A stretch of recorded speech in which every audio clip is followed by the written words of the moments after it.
बिल्कुल, शुक्रिया सभापति महोदय। एक छोटी कहानी से शुरू करना चाहता हूं। हमारे विश्वविद्यालय में एक शिक्षक थे, वो कह रहे थे कि एक सेठ थे राजस्थान में, अचानक सांप सांप चिल्लाने लगे। तो लोग आए, बोले क्या हुआ? बोला देखो सांप अभी पेट पर से चल के चला गया। बोले काटा तो नहीं ना? बोला नहीं काटा नहीं, रास्ता देख गया है। So when I rise Professor, today, this is my quote. Everyone in the house knows. Note of your university. sir, ये तो मैंने कहा है. sir, Go ahead. sir, I would want all of you to give me uninterrupted time. I'll not speak anything which is going to prick you or disturb your rhythm. What I wanted to say, sir, असल में कई वर्ष पूर्व भी देखा इस देश में, आज भी देख रहे हैं। जब बहुत बड़ी सत्ता आती है ना, तो कई ख्यालात आते हैं। कुछ अच्छे होते हैं और कुछ लगता है जिसको हम कहते हैं लोएस्ट हैंगिंग फ्रूट।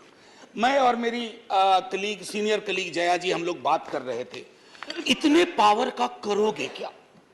कम है क्या? इतने राज्यों में सरकार है, केंद्र में सरकार है, 303 का बहुमत है। उसके बावजूद अगर किसी निर्वाचित सरकार को लेकर के ये आपकी प्रणाली हो, कार्य प्रणाली हो, जहां की सुप्रीम को 11 मई को सुप्रीम कोर्ट का ऑब्जर्वेशन हुआ, मेरे कई कलीग कह चुके हैं। संभवतः हमारी सरकार ने सोचा होगा कि वेकेशन में जाने से पूर्व उनको कुछ ऐसा पकड़ा दो कि अवकाश में भी वो सोचते रहे इसके बारे में। तो उन्होंने 19 मई को ये ऑर्डिनेंस लेकर के आए। तो अब जजों का काम था कि इस पर लगातार सोचते रहे। सर, इससे पहले कि मोटा मोटी कुछ बिंदु पे मैं आऊं, मेरे कुछ साथी वो जिन्होंने लोकसभा में वोट किया है, most likely they will do the same here. हालांकि लोकसभा के बारे में जिक्र नहीं करना चाहता था, माननीय सभापति महोदय, डाइवर्सिटी शब्द का आप बहुत जिक्र करते हैं, हम सब उसमें रिजॉइस करते हैं, हमारी प्राइड है वो। लेकिन एक मंत्री महोदया डाइवर्सिटी बोलते बोलते बोल गई कि इंडिया इज कॉम्प्लिकेटेड। सर, बचपन से लेकर आज तक इंडिया कॉम्प्लिकेटेड नहीं लगा कभी। ये रिकॉर्ड में है पार्लियामेंट के, इसलिए मेरी चिंता है। इंडिया कॉम्प्लिकेटेड नहीं है सर, बड़ा सहज स्वभाव है इंडिया का, महासागर वाला है सर, सब कुछ समा जाता है, मजहब हो, धर्म हो, जाति हो, कौम हो, कोई हो। लेकिन इसको जब तालाब बनाने की आप कोशिश करते हैं तो महासागर तालाब नहीं बनना चाहता। सब फॉर ऑल दोज फ्रेंड्स, बड़ी अच्छी अच्छी बात कही, equi distance. Sir, equi distance का मतलब होता है न्यूट्रलिटी। जब चूहे की पूंछ पे हाथी का पांव पड़ा हो तो न्यूट्रलिटी, उस चूहे से पूछिए कि उसको कैसा लग रहा है। तो मैं समझता हूं, इसलिए सर एक शेर अर्ज किया है, आज बड़े शेर पढ़े गए हैं, सुधांशु जी ने पढ़ा, तो मैं भी एक अर्ज करता हूं सर।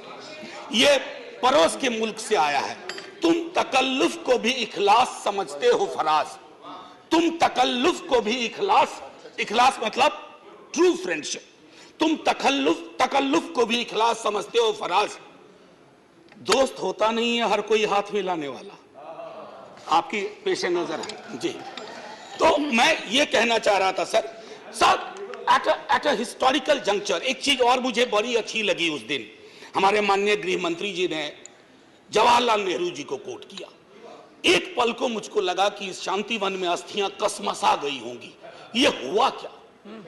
ये हुआ क्या? फिर अंबेडकर साहब को भी कोट किया, राजा जी को कोट किया, उन्होंने कन्हैयालाल मानिकलाल मुंशी को कोट नहीं किया, एचवी कामत को कोट नहीं किया, जो शायद ज्यादा उनके पक्ष में तर्क आ जाता।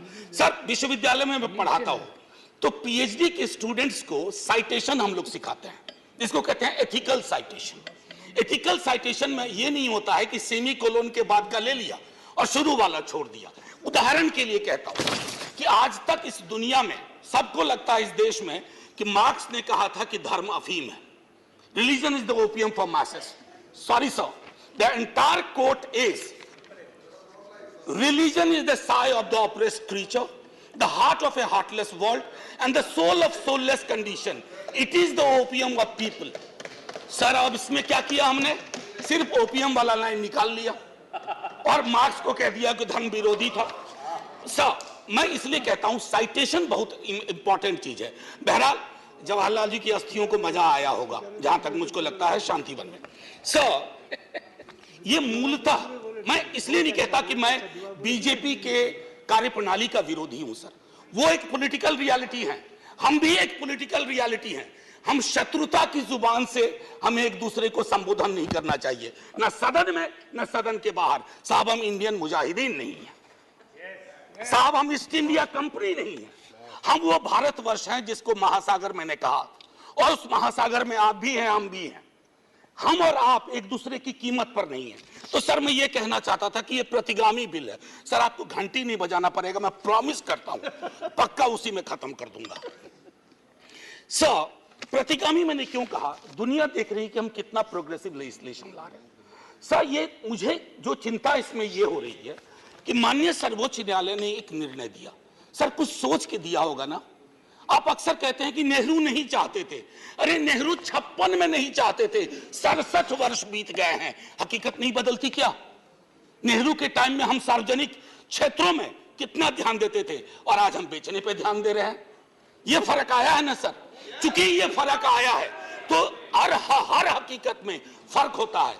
56 की दिल्ली और आज की दिल्ली वही नहीं है सर। सर मैं तो अरविंद केजरीवाल जी का बिल ही नहीं मानता हूं, दिल्ली गवर्नमेंट का बिल ही नहीं मानता हूं। मैं तो ये मानता हूं कि सर अगर ये प्रयोग सफल हुआ, अगर सांप ने रास्ता देख लिया, तो कल को उन पर भी गाज गिरेगी जो आज न्यूट्रलिटी और इक्विडिस्टेंट के नाम पर न जाने क्या क्या सोच रहे हैं। सर हम तब भी आपके साथ होंगे, ये तो गारंटी है सर, हमारे पास कोई विकल्प ही नहीं है। परेशान हताश लोगों के पक्ष में खड़ा होना। हम तो कश्मीर चल रहा था, उस वक्त आम आदमी पार्टी ने कोई और पोजीशन लिया था, आज उनको समझ में आ रहा होगा कि क्यों उस वक्त वो पोजीशन लिया। और आज मैं ये कह रहा हूं कि कल को किसी राज्य के साथ होगा, हम आपके साथ होंगे। सर सेपरेशन ऑफ पावर को लेकर के मेरे कई कलीग कह चुके हैं, मैं कुछ नहीं कहना चाहता, बस ये 3 चीज कहूंगा सर। अगर ब्यूरोक्रेट्स मिनिस्टर को उत्तरदायी नहीं है सर, ये अराजकता को जन्म नहीं देगी क्या। मैं दिल्ली की जनता, अगर मैं दिल्ली सरकार हूं, मैं दिल्ली की जनता के लिए उत्तरदायी हूं। जैसे राघव कह रहे थे, अगर कोई विसंगति कहीं आती है एलजी साहब के पास जाऊं सर, वो चुनाव जीते। हालांकि मैं जानता हूं कि इस देश में गवर्नर्स और लेफ्टिनेंट गवर्नर्स की भूमिका में विस्तार हो गया, अब तो वो राज्यों के नाम बदल दे रहे हैं। सर आपकी मुस्कुराहट इंगित कर रही है कुछ। मैं ये कहना चाह रहा था सर, और मैं समझता हूं कि ये बात मैं कह करके, और 239AA के बारे में जो बातें कही गई हैं मैं उसको दोहराना नहीं चाहता, सिर्फ मैं एक चीज पे आऊंगा, कोरम। सर ये कमाल का कोरम हुआ, 3 में से 2 होंगे। मुख्यमंत्री बेचारा चेयरमैन है, बहुत अच्छी बात कही उन्होंने, चेयरमैन विदाउट चेयर। मुख्यमंत्री चेयरमैन है, वो अगर 2 मिनट लेट भी पहुंचेंगे तो कोरम डिसाइड कर लेगा क्या करना है दिल्ली के लिए।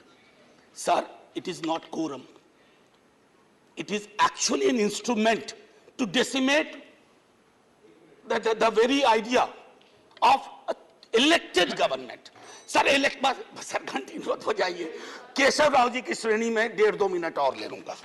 सर एक सोल डिस्क्रिशन का मामला आया है, सोल डिस्क्रिशन, और ये मैं आग्रह करूंगा माननीय गृह मंत्री जी से, हमारी महामहिम राष्ट्रपति के लिए भी जो संदर्भ आते हैं ना, to aid and advice of the cabinet or the ministry, sir उनका भी सोल डिस्क्रिशन नहीं होता है। ये तो एक तरह से मुझे सोललेस डिस्क्रिशन दिख रहा है, आत्मा विहीन डिस्क्रिशन।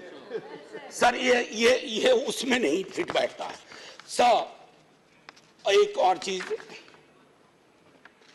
मैं अभी कल गूगल कर रहा था सर फेडरलिज्म पर, 2 बहुत महत्वपूर्ण कोट मिले इंटरेस्टिंग लोगों की, एक चंद्रबाबू नायडू जी का, एक नवीन पटनायक जी का। वो कोट मैं पढ़ना नहीं चाहता हूं, बस मैं बता देना चाहता हूं। आखिरी सर, ये पेशे नजर तमाम लोगों के जो कहते हैं, अपील करते हैं कि साहब मदद करो इस बिल पे, तो दुष्यंत जी कह के गए थे कि उनकी अपील है कि हम उनकी मदद करें, चाकू की पसलियों से गुजारिश तो देखिए। सर ये चाकू पसलियों से कह रही है हमारी मदद करो, सर ये आसान मामला नहीं है। जय हिंद सर, जय हिंद।